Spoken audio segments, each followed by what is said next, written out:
It's cooking time! Ayan, magluluto tayo ngayon ng roasted chicken and then roasted potato. Bali, yung roasted potato ko, niluto ko siya sa iba kasi gusto ng husband ko medyo super dark niya. Roasted na roasted siya. And then, meron ako ditong whole chicken. Hinati ko lang siya dyan sa gitna para maging butterfly style. And then, nalinis ko siyang mabuti. Make sure na malinis, guys, para naman safe siya kainin. Ayan. Ang nilagay ko dyan is konting olive oil, chicken powder, and then meron ako dyang mga dried herbs. Ayan. I-massage natin siya sa loob ng kanyang part ng chicken para naman nasa loob yung lasa niya. Ayan. Minarinade ko siya dyan ng about 30 minutes bago ko siya lutuin. And then after that, iba-iba naman kasi tayo guys ng pagluluto ng ating chicken, ng baked chicken. Yung iba, pwede namang hindi whole chicken yung kanilang gawin, pwede naman yung iba-ibang part kasi mas mabilis kainin. Pero ito, mas bet ko to kasi mabilis siyang gawin. Ayan, naglagay ako dyan ng garlic. Pwede kayong gumamit ng onions kung meron kayo. Pero ako, trip ko yung garlic kasi pagkaluto na siya guys, yung garlic, pwede nyo siyang idurugin mismo dun sa ibabaw ng chicken, mas yummy. Tips ko lang yun kung yun yung gusto nyo.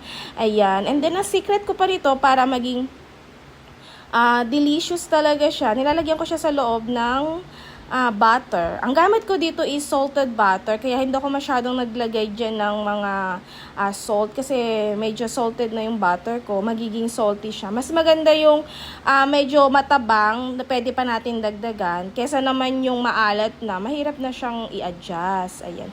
Nilagay ko siyang mabuti dyan sa pinakaloob niya hanggang dun sa kataas-taasan. Maganda kung maraming butter, mas masarap siya, at saka mas crispy yung balat niya kapag naluto na. Bali, ito yung lagi kong ginagawa kapag nakikrave yung asawa ko sa chicken. Ayan. At least to, ipapop up ko na lang sa oven. And then, yun na, mag-aantay-antay ako dyan ng mga 1 oras at kalahati bago siya maluto.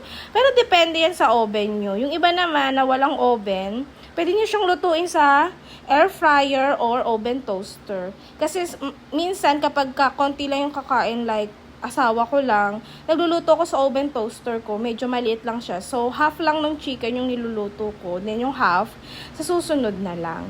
Ayan. Sa pagpiprepare nito, very easy. Saka konti lang yung ingredient niya. Marami lang akong nilagay na herbs, guys, kasi more herbs, mas masarap.